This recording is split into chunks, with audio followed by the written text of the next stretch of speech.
Assalamualaikum warahmatullahi wabarakatuh. Good morning, student. How are you today? Alhamdulillah, fine. Okay, let's open our program today by reciting basmalah together. Bismillahirrahmanirrahim.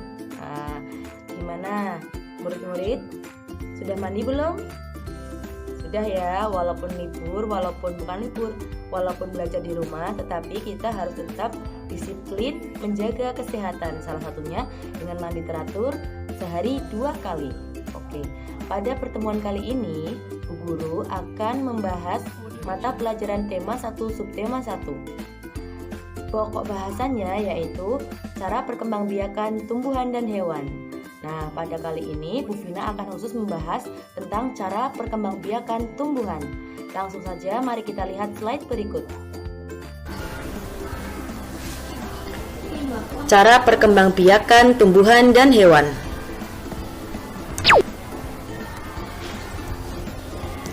Pada kesempatan kali ini Bu Guru akan menyampaikan perkembangbiakan tumbuhan.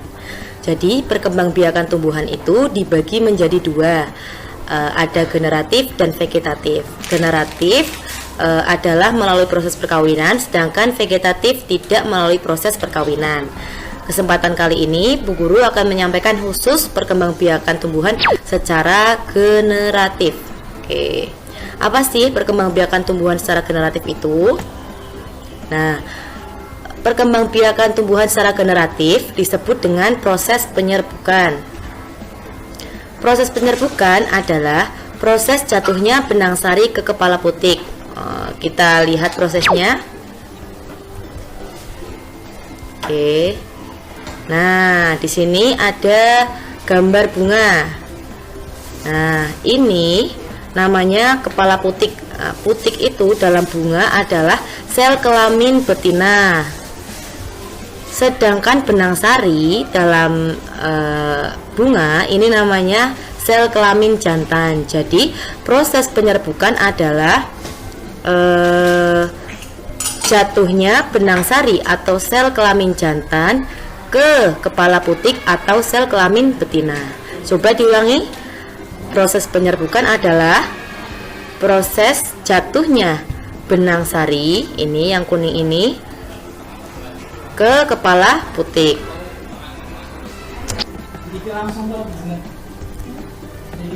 Sehingga dapat disimpulkan bahwa alat perkembangbiakan pada tumbuhan secara generatif adalah bunga. Oke, untuk mengetahui lebih dalam tentang bunga, sekarang kita akan membahas tentang struktur bunga.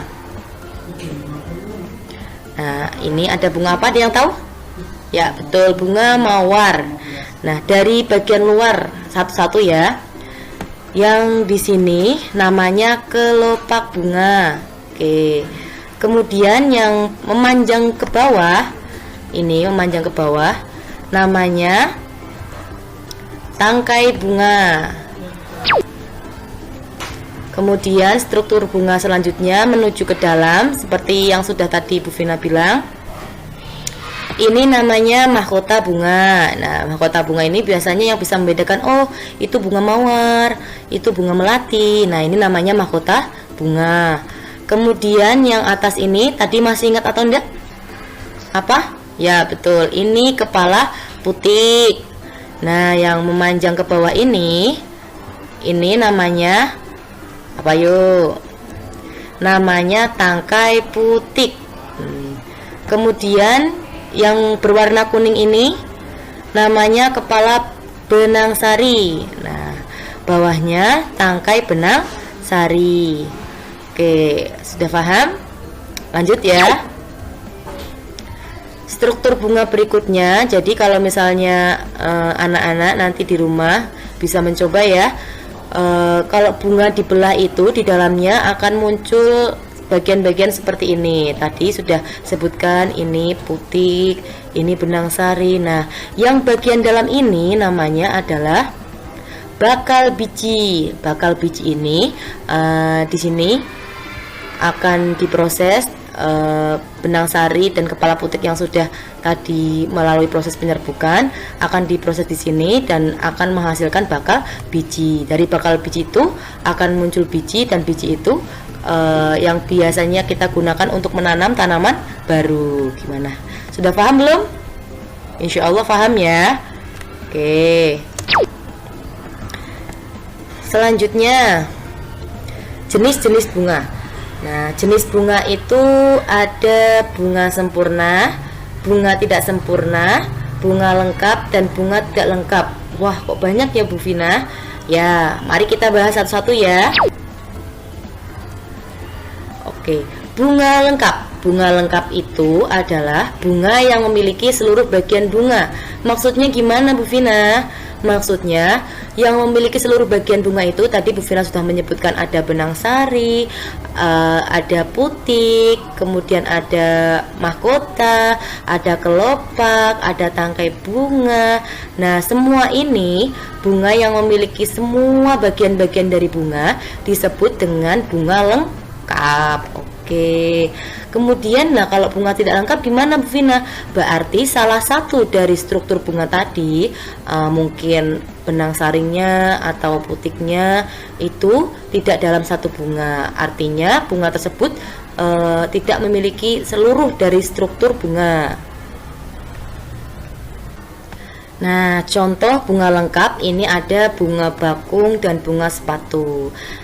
Kemudian berikutnya ada bunga tidak lengkap. Nah, artinya kalau bunga tidak lengkap itu tadi struktur-struktur yang sudah Bu Vina bilang tadi, ada putik, ada benang sari, ada mahkota. Nah, di bunga lengkap itu salah satu dari struktur bunga ada yang tidak terdapat pada bunga tersebut. Contohnya ini ada bunga apa? Bunga kamboja. Betul, bunga kamboja ini di sini kita bisa lihat bahwa kita tidak bisa melihat ada putik ya. Nah, kemudian di sini bunga kelapa di sini ini benang sarinya. Nah, putiknya itu terdapat di bunga yang lain. Jadi dalam satu bunga itu tidak lengkap semuanya, ada putiknya, ada bunganya. Kadang-kadang benang sarinya sendiri, putiknya di bagian yang lain. Oke, lanjut. Contoh bunga, kemudian bunga sempurna. Tadi sudah bunga lengkap dan tidak lengkap, sekarang bunga sempurna. Bunga sempurna itu adalah bunga yang memiliki putik dan benang sari. Jadi kita kalau bunga sempurna itu fokus ke benang sari dan putiknya. Kalau bunga itu memiliki putik dan benang sari dalam satu bunga, itu namanya bunga sempurna ya. Sekali lagi ya, bunga sempurna adalah bunga yang memiliki putik dan benang sari dalam satu bunga. Oke.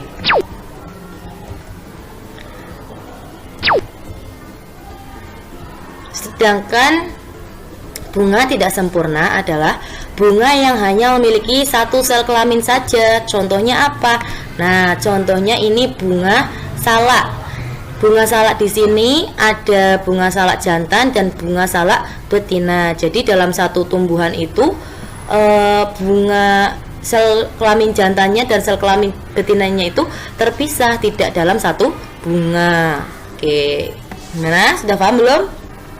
Oke, jadi kalau bunga lengkap itu yang kita lihat itu adalah struktur bunganya lengkap apa tidak, ada putiknya atau tidak, benang sarinya atau tidak, mahkotanya atau tidak, kelopaknya atau tidak. Sedangkan kalau bunga sempurna kita lebih fokus ke dua ini, ada benang sari atau ada putik tidak dalam satu bunga tersebut.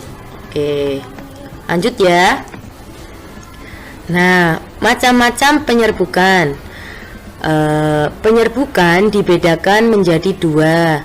Satu, berdasarkan asal benang sarinya, dan yang kedua berdasarkan perantaranya.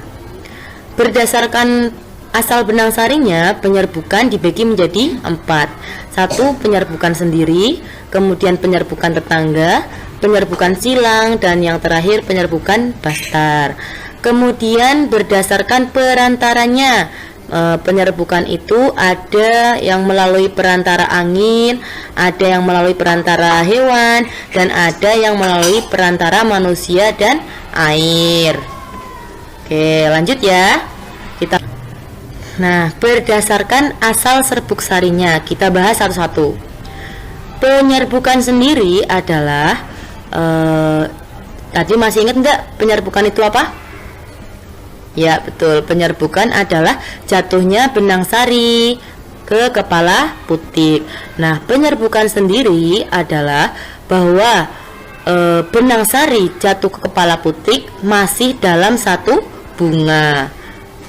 Benang sari jatuh ke kepala putik masih dalam satu bunga. Kemudian penyerbukan tetangga. Penyerbukan tetangga bahwa benang sari jatuh ke kepala putik, beda bunga tetapi masih dalam satu pohon. Coba ulangi.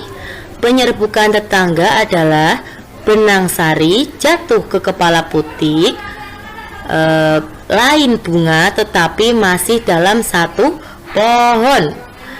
Kita lanjutkan ke berikutnya, penyerbukan silang. Penyerbukan silang ini adalah jatuhnya benang sari ke kepala putik di lain bunga, juga lain pohon, tetapi masih satu jenis bunganya. Contohnya ada bunga mawar A, kemudian di pohon yang lain ada bunga mawar B, kemudian serbuk sari bunga mawar A jatuh ke serbuk sari bunga mawar B.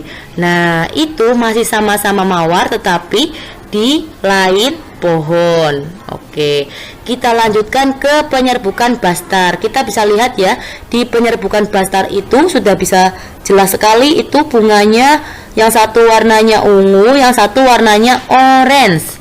Nah, penyerbukan bastar adalah jatuhnya benang sari ke kepala putik, lain bunga, lain pohon, dan juga lain jenis. Bu Vina ulangi ya.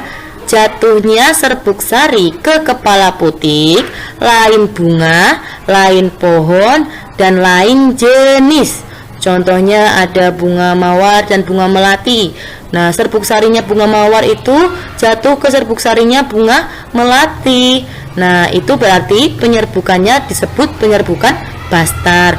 Beda bunga, beda pohon, dan beda jenis. Fahim Tom? Oke, fahimna ya. Nah, kita lanjutkan ke berikutnya, ada berdasarkan perantaranya. Tadi yang pertama berdasarkan perantaranya adalah melalui angin. Jadi misalnya ini ada dua pohon, jagung A dan jagung B ya. Kemudian ada angin besar. Nah, dari angin besar ini serbuk sari di pohon A ini tertiup sehingga sampai menempel di pohon jagung B. Nah, di sini maka akan terjadi penyerbukan yang dibantu oleh angin. Oke. Nah, kemudian ini kita lihat